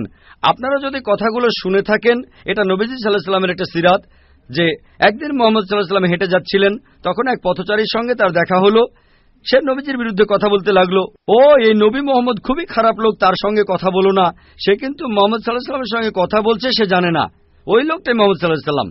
সে নবীজির কাছে বলল, পথে হাঁটতে হাঁটতে, নবী মোহাম্মদ খুবই খারাপ লোক, তার কথা শুনো না, তার কথা শুনলে বিপর্যয় হয়ে যাবে, সবার জন্য খারাপ হবে, ইত্যাদি ইত্যাদি। গানটাতে এই কথাগুলো বলা হয়েছিল। লোকটা নবীজিকে বলল, তবে আপনি খুব ভালো মানুষ, আর আপনাকে সাবধান করছি, ওই মোহাম্মদ লোকটার কথা শুনবেন না সাল্লাল্লাহু আলাইহি ওয়াসাল্লাম। সে ভণ্ড, নাউজুবিল্লাহ, সে খুব খারাপ মানুষ, নাউজুবিল্লাহ। এরকম আরো অনেক কথা। তবে নবীজিকে বলল, আপনি খুব ভালো মানুষ, আপনি দয়ালু, আপনি পরোপকারী, আপনার নামটা জানতে পারি? নাম শুনে বলল, কি? আপনি কি বললেন? আমি কি ঠিক শুনছি? আপনার নাম মুহাম্মদ সাল্লাল্লাহু আলাইহি ওয়াসাল্লাম? তখন সে বলল, আশহাদু আল্লা ইলাহা ইল্লাল্লাহ ওয়া আশহাদু আন্না মুহাম্মাদুর রাসূলুল্লাহ। যখন সেই লোকটা বুঝতে পারলো যে এই লোকটাই মুহাম্মদ সাল্লাল্লাহু আলাইহি ওয়াসাল্লাম, আমি অন্য মানুষের কাছে শুনেছিলাম সে খুব খারাপ মানুষ, ইনি তো ভালো মানুষ, তখনই সে ইসলাম গ্রহণ করল। তাই আমার প্রিয় বোন, উনি একটু আগে যখন প্রশ্নগুলো করেছিলেন, তখন আমার মেয়ের গানের কথাগুলো মনে পড়েছিল। নবীজি সাল্লাল্লাহু আলাইহি সাল্লামের সেই সিরাতটা, যেখানে এক পথচারী নবীজির কাছে এই নবীজি সম্পর্কে বদনাম করছিল, তবে তখনই সত্যিটা জানার পর সেই লোক শাহাদা উচ্চারণ করেছিল। আশা করি ইনশাআল্লাহ আমাদের বোনও শাহাদা দেবেন, আর আমি দোয়া করি আল্লাহ যেন তাকে হেদায়েত দান করেন। ভাই, আপনি খুব সুন্দর প্রশ্ন করেছেন। আর বললেন যে ইসলামের অতীত ইতিহাস খুবই গৌরবের। তারপর বলছেন স্বচ্ছতা থাকার প্রয়োজন আছে, বিশেষ করে মাদ্রাসাগুলোতে। কে আপত্তি করবে? আমি একমত ভাই, আমি সম্পূর্ণ একমত। কে বলছে যে স্বচ্ছতা থাকবে না? শুধু স্বচ্ছতাই নয়, আমি চাই অমুসলিম ছাত্রছাত্রীরা মাদ্রাসায় লেখাপড়া করুক। আমি এটাও জানি ভাই, আমি জানি আপনি এখানে মিডিয়ার কথাগুলো বলছেন, যে মিডিয়া বলছে যে মাদ্রাসাগুলো হলো সন্ত্রাসবাদের আখড়া। মিডিয়া বলছে, আপনি না, মিডিয়া। মাদ্রাসা আরবি শব্দটার অর্থ যেখানে শিক্ষা দেওয়া হয়, আরেকটা বিশ্ববিদ্যালয়ের মতো। স্কুল বলতে পারেন, কলেজ বলতে পারেন, ইউনিভার্সিটিও বলতে পারেন। তবে মিডিয়া মাদ্রাসাগুলোকে এমনভাবে তুলে ধরে, যদি কোনো মাদ্রাসায় যান আপনি সন্ত্রাসী হয়ে যাবেন। মিডিয়া বলে আপনি না। একটা প্রশ্ন করি, এই পৃথিবীর ইতিহাসে যে লোকটা সবচেয়ে বেশি মানুষ হত্যা করেছে সে হিটলার। সে পড়েছিল কোন মাদ্রাসায়? কোন মাদ্রাসা? হিটলার কোন মাদ্রাসার ছাত্র? তারপর দেখবেন যে মাফিয়া পৃথিবী জুড়ে চোরাচালান আর মাদক ব্যবসা করে। যদি একটা জরিপ করেন এইসব স্মাগলারদের, সেই সব লোকদের যারা জেলে যায়, যদি জরিপ করেন তাদের কতজন মাদ্রাসায় পড়েছে? কতজন? খুব কম থাকতে পারে, খুব কম। বেশিরভাগই ভার্সিটিতে পড়েছে। কোন ভার্সিটি? আধুনিক ভার্সিটি, স্কুল, কলেজ। তাহলে কি বলবেন স্কুল বন্ধ করে দাও? এটা কি বলবো যে আজ থেকে স্কুল কলেজ বন্ধ, বিএ পড়া বন্ধ, বিকম বন্ধ, বিএসসি বন্ধ? না, কারণ আমি তো স্কুলে পড়াশোনা করেছি। স্কুলে শেখানো হয় না যে ডাকাতি করবেন, চোরাচালানি করবেন, দেশের বিরুদ্ধে যুদ্ধ করবেন। এই লোকগুলো স্কুলে পড়াশোনা করেছে, কিন্তু তারা স্কুলগুলোর কুলাঙ্গার। আর হিটলারও হয়তো আধুনিক শিক্ষা পেয়েছিল, আমি নিশ্চিত তার স্কুল তাকে শেখায়নি যে তুমি 60 লক্ষ ইহুদিকে হত্যা করো। তাহলে বুঝতে পারছেন এরা কুলাঙ্গার। তবে সামগ্রিকভাবে দেখবেন যে এই দেশে প্রতি বছর হাজার হাজার ছাত্র মাদ্রাসা থেকে পাশ করে, নাদবা থেকে, দেওবন্দ থেকে, হাজার হাজার ছাত্র। আপনি কি বলবেন এরা সবাই মানুষ মারছে? মোটেই তা নয়। মিডিয়া ব্যাপারটা এভাবে তুলে ধরছে। এখন দেখবেন সরকার মাদ্রাসাগুলোতে যাবে। গত বছর বা তার আগের বছর সরকার নাদবা মাদ্রাসায় গিয়েছিল। তারা মাদ্রাসায় গিয়ে একটা সার্চ ওয়ারেন্ট বের করলো, চেক করবে।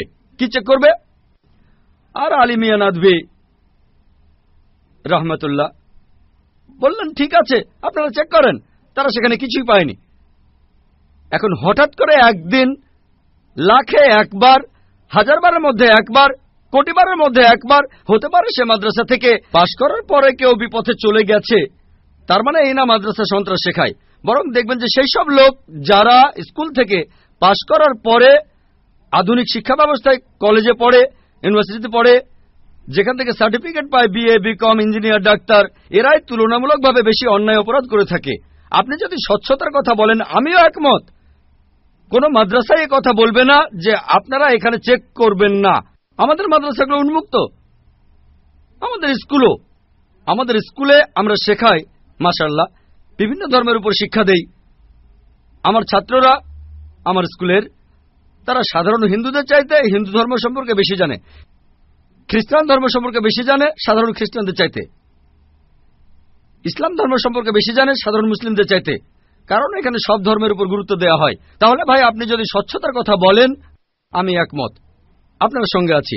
এ কথা আপনাকে কেউ বলবে না, আমাদের পরীক্ষা করতে পারবেন না। আসেন, তবে নিন্দা করবেন না, নেগেটিভ মেন্টালিটি নিয়ে আসবেন না, খোলা মনে আসেন।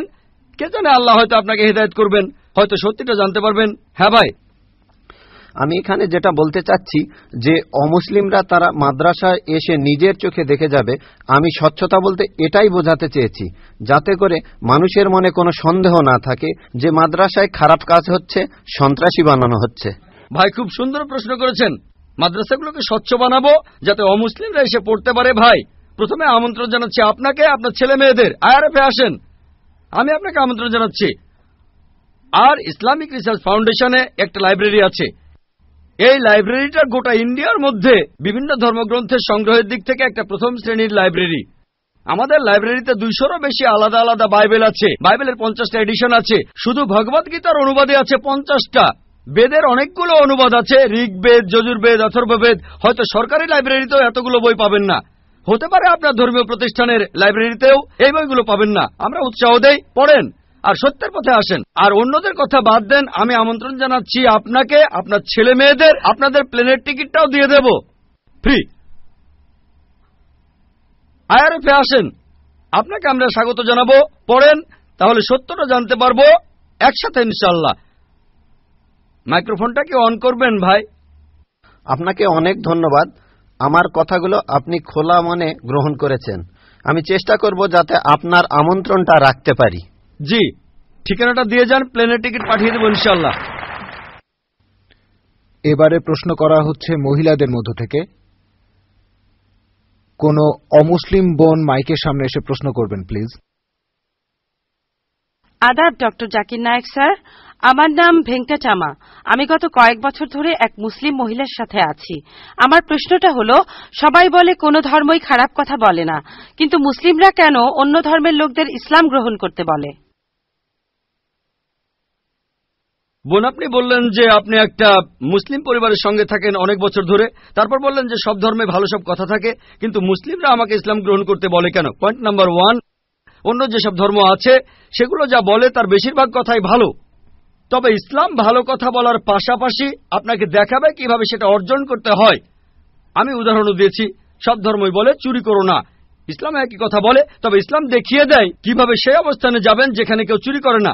জাকাত দেন, সাহায্য করেন, এরপর কেউ চুরি করলে তার হাত কেটে ফেলেন, তাহলে চুরি করা বন্ধ হয়ে যাবে, কোনো অপরাধ থাকবে না। এজন্যই আমি বলেছিলাম যে ইসলাম ভালো কথা বলার পাশাপাশি আপনাকে দেখিয়ে দেবে কিভাবে সেটা অর্জন করতে হয়। 2 নম্বর পয়েন্ট, আমি বিভিন্ন ধর্মের একজন ছাত্র হিসেবে বলছি, যদি আপনি হিন্দু ধর্মগ্রন্থগুলো মেনে চলেন, মনে হয় আপনি হিন্দু, যদি হিন্দু ধর্মগ্রন্থগুলো মেনে চলেন, যদি একজন ভালো হিন্দু হন, আপনাদের ধর্মগ্রন্থই বলছে ঈশ্বর মাত্র একজন। আমার লেকচারে অনেক হিন্দু ধর্মগ্রন্থের উদ্ধৃতি দিয়েছি, এক ঈশ্বর। আপনাদের ধর্মগ্রন্থ বলছে মূর্তি পূজা করবে না, ভগবত গীতার 7 অধ্যায়ের 20 অনুচ্ছেদ বলছে জাগতিক আকাঙ্ক্ষা যাদের বুদ্ধিকে আচ্ছন্ন করে রেখেছে তারা নকল ঈশ্বরের পূজা করে, তারা মূর্তি পূজা করে। এক ঈশ্বরে বিশ্বাস করতে হবে। আজকে আমার লেকচারে বলেছিলাম বিশ্বাস করতে হবে অন্তিম ঋষিকে, কল্কি অবতার, যার বাবার নাম হবে বিষ্ণুইয়াস আব্দুল্লাহ, তার মায়ের নাম হবে সুমতি আমিনা। তিনি জন্মগ্রহণ করবেন শাম্বালা নামের গ্রামে মক্কা। তিনি জন্মাবেন শাম্বালা শহরের প্রধানের ঘরে, মক্কার প্রধানের ঘরে। তিনি হবেন পুরো মানুষ জাতির পথপ্রদর্শক। তিনি আলোকপ্রাপ্ত হবেন রাতের বেলায় একটা গুহায়। তিনি উত্তর দিকে গিয়ে আবার ফিরে আসবেন। ঈশ্বর তাকে 8টা গুণ দেবেন। তিনি হবেন পৃথিবীর সব মানুষের পথপ্রদর্শক। তিনি একটা ঘোড়ায় চড়বেন, ডান হাতে থাকবে একটা তরবারি, 4 জন সহচর থাকবে তাকে বিভিন্ন সময় ফেরেশতাগণ সাহায্য করবেন। এরকম আরো অনেক অনেক। এই মানুষটা কে? যদি ভালো হিন্দু হয়ে থাকেন তাহলে আপনিই এই অন্তিম ঋষিকে বিশ্বাস করবেন, তা না হলে আপনি ভালো হিন্দু নন। যদি ভালো হিন্দু হয়ে থাকেন তাহলে এক ঈশ্বর বিশ্বাস করবেন, তাহলে আপনি মূর্তি পূজা করবেন না। নাতাস্তি প্রতিমা আস্তি, মহান ঈশ্বর, তার কোনো প্রতিমা নেই, তার কোনো প্রতিমূর্তি নেই, তার কোনো ছবি নেই, তার কোনো ফটোগ্রাফ নেই, তার কোনো ভাস্কর্য নেই। আর আমি বিতর্ক করেছি পণ্ডিতদের সাথে, হিন্দু পণ্ডিত, উনারা শঙ্করাচার্য অনেক, সেখানে আমি কথা বলেছি। কোন শঙ্করাচার্যই আমাকে বলেননি ভাই আপনি ভুল বলেছেন, কেউ না। একটা বিতর্ক করেছিলাম শ্রী শ্রী রবিশঙ্করের সাথে 21শে জানুয়ারিতে। তিনি ইন্ডিয়ায় হিন্দুদের মাঝে খুবই জনপ্রিয় গুরু, আর্ট অব লিভিং। আমি তাকে বলেছিলাম আর্ট অব লিভিং এর শ্রেষ্ঠ বই হল এই পবিত্র কোরআন। আমি তাকে মুসলিমদের এই আর্ট অব লিভিং এ আমন্ত্রণ জানিয়েছিলাম। আমরা সংখ্যায় এখন 130 কোটি, 130 কোটি মুসলিম। আমি তাকে আমন্ত্রণ জানিয়েছিলাম যদি তিনি ধর্মগ্রন্থগুলো মানেন, তিনি বেদের উপরে একজন বিশেষজ্ঞ, তাকে এটা মানতেই হবে। একইভাবে বোন, আপনাকে বুঝতে হবে অন্য সব ধর্মগ্রন্থগুলো হয়তো আল্লাহর বাণী আপনি বলছেন, সময় বদলানোর সাথে সাথে সেগুলোও কিন্তু বদলে গেছে। স্বামী বিবেকানন্দ বলেছেন বেদের 99%ই হারিয়ে গেছে, বাকি যে 1% আছে সেটা আমাদের কঠোরভাবে মানতে হবে। কঠোরভাবে মানে অন্তিম ঋষিকেও মানতে হবে।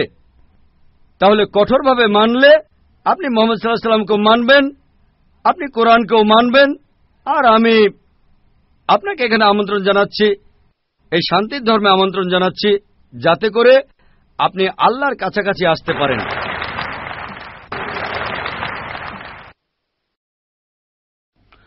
আমি অ্যান্টনি, আমি ফিলোসফির একজন ছাত্র। আপনার লেকচার থেকে আজকে যেটা শিখলাম যে সব ধর্মই বলে এমন সব কথা যেগুলো কমন, আর এমনকি মোহাম্মদও কমন, সব ধর্মেই আছে। কিন্তু পবিত্র কোরআনটা কোন দিক থেকে আলাদা? কোরআন এমন কি বলছে যেটা অন্য ধর্মে বলা নেই? যেমন ধরেন মোহাম্মদ, তার কথা সব ধর্মের বইতেই তো বলা হয়েছে। ভাই খুব সুন্দর প্রশ্ন করেছেন। আপনি বললেন যেটা কমন সেটা মেনে চলতে। সব ধর্মগ্রন্থই বলে মুহাম্মদের কথা, আর কোরআনও বলছে মুহাম্মদের কথা। এখানে নতুন কি আছে? খুবই সুন্দর প্রশ্ন। অন্য সব ধর্মই বলে যে পরবর্তীতে একজন নবী পৃথিবীতে আসবেন, আর বাইবেলও বলছে। আপনি তো খ্রিস্টান, সম্ভবত আপনি পবিত্র বাইবেল পড়েছেন। গসপেল অব জন 16 নম্বর অধ্যায়ের 12 নম্বর থেকে 14 অনুচ্ছেদে আছে, ঈসা আলাইহিস সালাম শিষ্যদের বলছেন, আমি তোমাদের অনেক কথা বলতে চাই, কিন্তু তোমরা এখন সেটা বুঝতে পারবে না, কারণ যখন সত্যের আত্মা তোমাদের সামনে আসবে সে তোমাদের সত্যের পথে নিয়ে যাবে। আর সে তার নিজের কথা বলবে না, যা শুনবে সে কথাগুলোই বলবে। সে তোমাদের ভবিষ্যতের কথা বলবে, সে আমাকে মহিমান্বিত করবে। তার মানে সব ধর্মগ্রন্থ, হিন্দু, পার্সি, বৌদ্ধ, ইহুদি, খ্রিস্টান সবাই বলছে একজন নবী পৃথিবীতে আসবেন, একজন নবী আসবেন। কিন্তু কোরআন বলছে ইনিই সেই নবী যার উপর কোরআন নাজিল হয়েছে। সেই নবী চলে এসেছেন। যখন আপনি ক্লাস 1-এ পড়ছেন, আপনার স্কুলে সবার উপরে ক্লাস 10, তারপর ক্লাস 2-তে উঠলেন, তখনও লক্ষ্য ক্লাস 10, তারপর ক্লাস 3-তে উঠলেন, তখনও ক্লাস 10ই লক্ষ্য। এখানে শুধু স্কুলের কথা বলছি। Class 5, class 6, class 7, class 8, class 9, তারপর ক্লাস 10-এ উঠলেন, তারপর এসএসসি পরীক্ষা দেবেন, ঠিক? তার মানে এই না যে ক্লাস 1 আর ক্লাস 10-এর পড়াশোনা এক। আপনি ক্লাস 10-এর জন্য প্রস্তুতি নিচ্ছেন। প্রস্তুতি নেওয়া হয়েছে 1400 বছর আগে। আল্লাহ তাআলা এই নবীকে পাঠিয়েছেন। যীশু খ্রিস্ট বলেছেন, আমি তোমাদের অনেক কথা বলতে চাই, কিন্তু তোমরা এখন তা বুঝতে পারবে না, কারণ যখন সত্যের আত্মা তোমাদের সামনে আসবে সে তোমাদের সত্যের পথে নিয়ে যাবে। তাহলে 1400 বছর আগে আল্লাহ তাআলা বুঝেছিলেন যে সেটাই সঠিক সময়। এখন পৃথিবীর মানুষ এই কথাগুলো বুঝতে পারবে, অর্থাৎ পবিত্র কোরআন। অন্যান্য সব ধর্মগ্রন্থে কথা বলা হয়েছে যে মহান ঈশ্বর একজন। বর্ণনাগুলো হয়তো আলাদা। সব ধর্মগ্রন্থই বলছে এক স্রষ্টার কথা। আমরা মানব নবীদের আর চূড়ান্ত নবী মুহাম্মদ সাল্লাল্লাহু আলাইহি ওয়াসাল্লামকে।